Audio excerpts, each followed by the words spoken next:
diálogo de alto nivel, el diálogo económico de alto nivel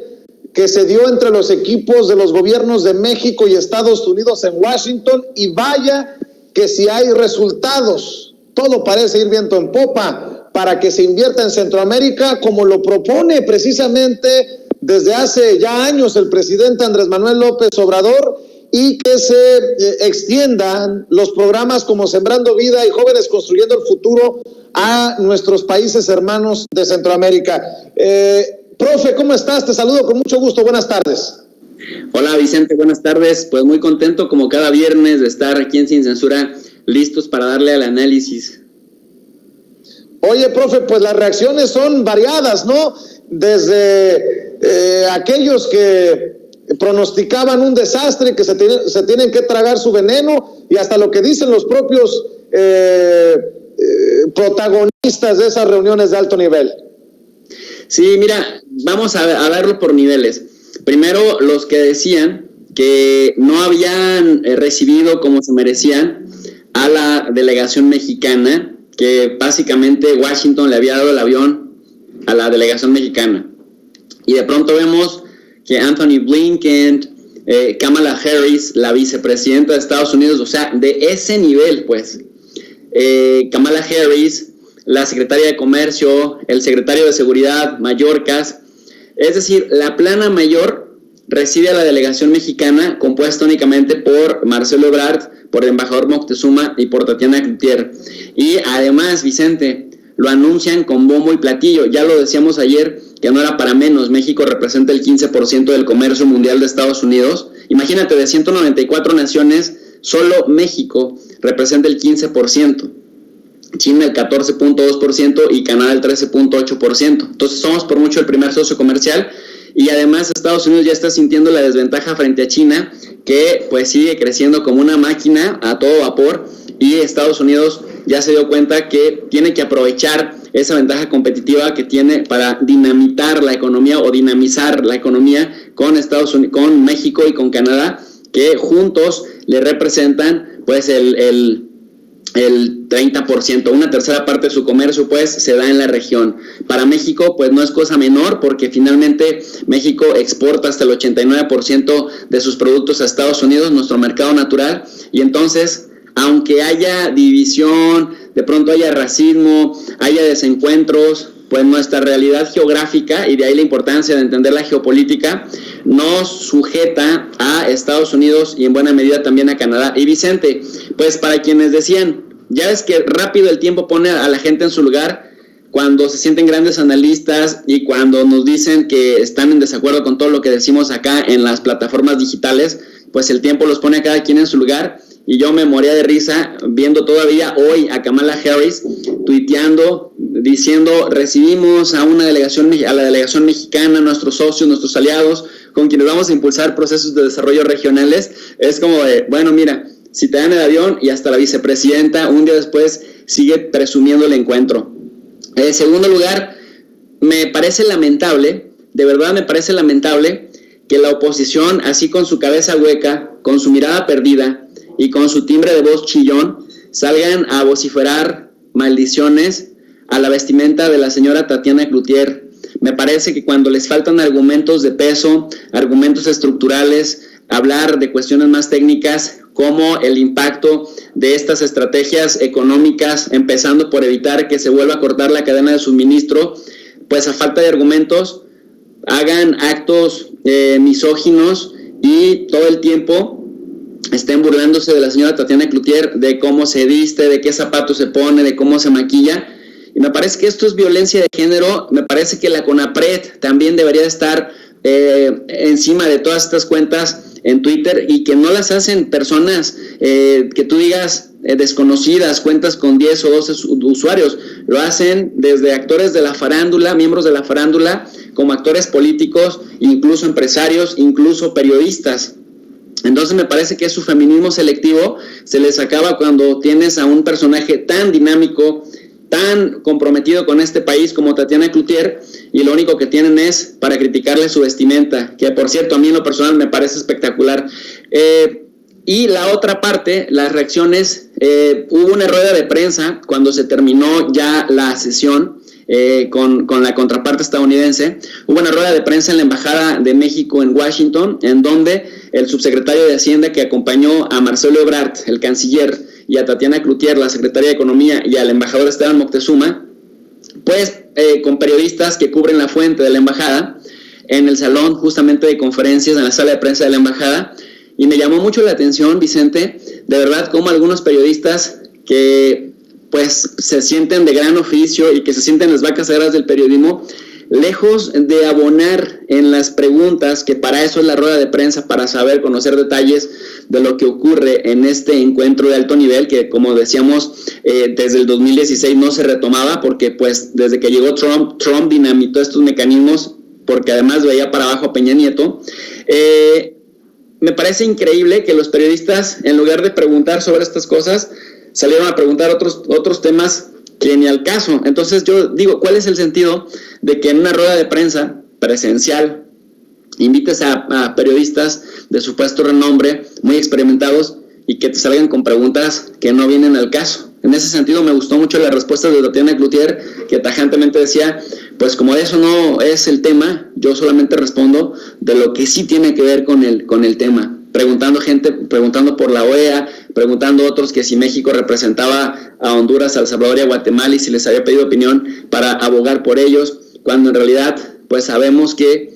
no se trataba de esto, sino se trataba de cuestiones relacionadas con cómo México y Estados Unidos van a integrarse económicamente para hacerle frente a la emergencia de los asiáticos, que decíamos tienen el engranaje bastante aceitado para dejar a un lado a sus competidores. Así que, pues esas son las diversas reacciones. Quedaron como payasos quienes dijeron que habían ignorado a la delegación mexicana, y también quedan como payasos y muy mezquinos y muy misóginos quienes critican a Tatiana Cloutier por cómo se viste y no por los entregables, no por los resultados que da, que la verdad me tiene bastante sorprendido, porque ha revitalizado esa Secretaría de Economía, Vicente. Entonces podemos declarar desde tu perspectiva, profe, una misión exitosa, que el presidente Andrés Manuel López Obrador le está sacando,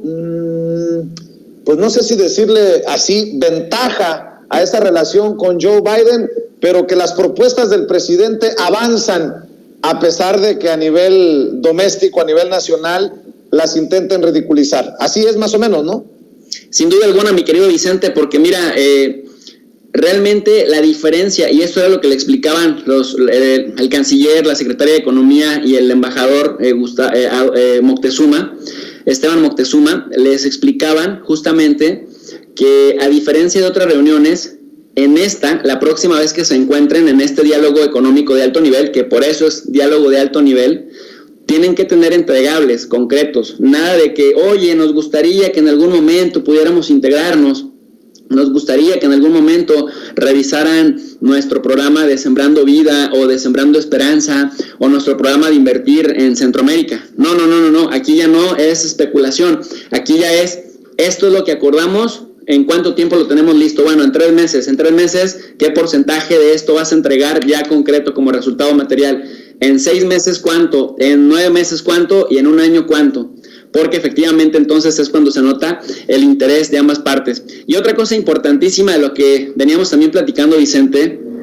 que tratan de hacer creer que porque la relación es asimétrica, y ya vemos que el pensamiento colonizado del PRIAN y de sus funcionarios de supuesto alto nivel, de José Antonio Meade, del becario Luis Videgaray, que ahora es otro becario allá en una prestigiosa universidad en Estados Unidos, y de todos estos personajes a los que desde los medios de comunicación se les idolatraba y siempre decían que por sus doctorados y por su tecnocracia y por miles de factores relacionados con una visión también elitista al interior pero colonizada al exterior, siempre la asimetría servía para justificar por qué Estados Unidos arrodillaba a México. Y quieren hacer creer que López Obrador sigue arrodillado a Estados Unidos, cuando en la cara les ha reventado López Obrador 2-3 bombas. Una, que pudo domar a la bestia llamada Trump. 2, que a pesar de que todos estos analistas mezquinos que decían que Joe Biden, fíjate la manera en la que infantilizan y caricaturizan la política, se iba a sentir y que iba a romper con López Obrador porque no lo felicitó de inmediato, no lo reconoció de inmediato, A pesar de que uno de los principios de política exterior de México es el no reconocimiento de gobiernos, México solo se limita a retirar o a dejar a sus embajadores en las representaciones. Decían que Biden le había agarrado mala fe a López Obrador sin tomar en cuenta que tanto Biden, nos guste o no, es un tipo que lleva en la política desde sus 29 años de edad como senador, es decir, en las grandes ligas de la política estadounidense, y López Obrador, pues otro estadista que finalmente entiende de tiempos políticos y que algo que les ha molestado bastante es que ha exhibido el infantilismo y la manera tan simplista en la que han querido interpretar y hacer análisis de política exterior y de política bilateral con Estados Unidos. Entonces, sí, Vicente, las cosas son concretas. Y algunas de las políticas que llevó Marcelo Ebrard a través de la carta que le entrega a Anthony Blinken, el secretario de Estado, pues hay interés sobre todo sobre el cómo hacer cambios estructurales en Centroamérica, obviamente consensuado con los centroamericanos, para que la migración se convierta más en una cuestión de voluntad que en una cuestión de necesidad, Vicente. Entonces, sí, también es cierto lo que dice el presidente, los cambios no se logran de la noche a la mañana, pero sí se va caminando sobre la marcha. Así es. Oye, profe, ¿y por qué no cerramos con un tema que es importante para las relaciones internacionales, incluso para el análisis geopolítico, este enfrentamiento diplomático entre Japón y China por Taiwán? Pues fíjate, Vicente querido, que mientras el mundo y los medios de comunicación occidentales volteábamos a ver el golpe de Estado en Guinea-Conakry, mientras volteamos a ver lo que está pasando en Afganistán, que bueno, nosotros por la cercanía y por toda la cobertura mediática que hubo en materia de justamente un 11 de septiembre del 2001 y todos los cambios a la seguridad aeroportuaria, a los protocolos de vuelo, pues incluso a los mismos mecanismos de seguridad en las metrópolis, los protocolos antiterrorismo en los estadios, en las arenas, etcétera, en los espectáculos en donde hay concentraciones masivas, pues nos llevaron, por supuesto, a atender lo que sucedía en Afganistán. Y sin embargo, descuidamos algo que está sucediendo también en Asia-Pacífico, y es que, Vicente, a finales de agosto, y apenas está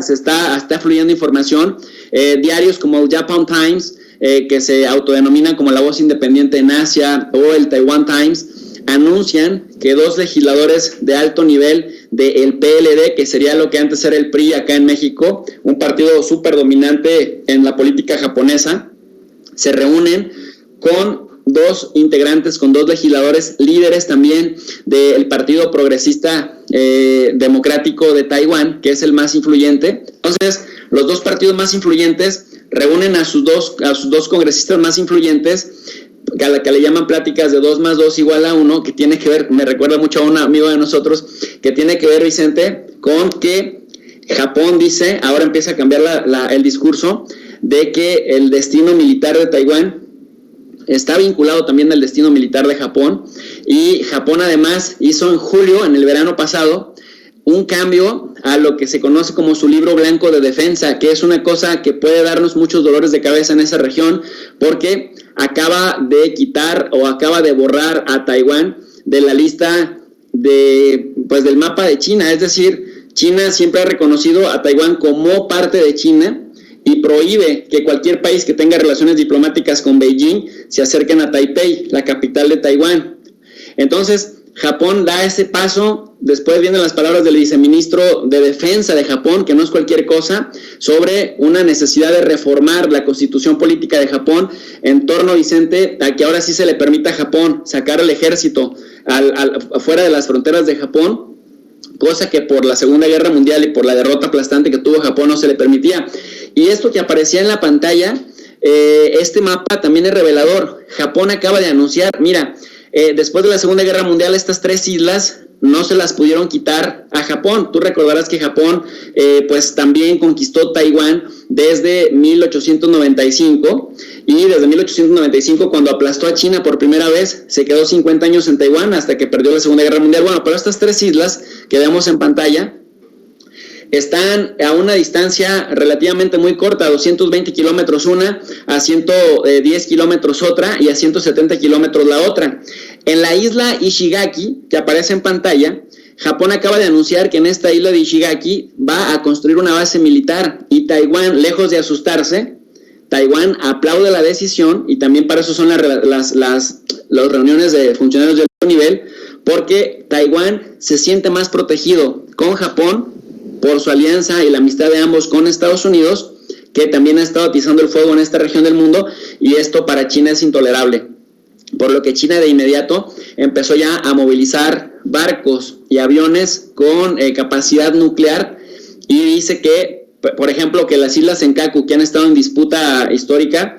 ahora sí va a ejercer su verdadera soberanía, lo cual podría llevar a una pues abierta contienda, una conflagración bélica entre Japón y China. Y obviamente, si esto sucede, pues Estados Unidos también ya está listo junto con los británicos para desplegar fuerzas a esta región del mundo. Entonces, tú recordarás que hace como un mes y medio, aquí en Sin Censura, yo empecé contigo a hablar del tema de Afganistán y advertir lo que se venía, y mira, a los días se vino todo lo que vimos, toda la hecatombe que vino en Afganistán. Pues ahora invito a nuestra audiencia interesada en temas de geopolítica que no quiten el ojo de esta región del mundo, entre las islas Senkaku, la isla Ishigaki,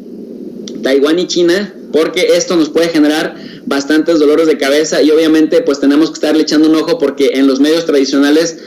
no se está diciendo mucho de esto, Vicente. Así es, profe, pues estaremos también al pendiente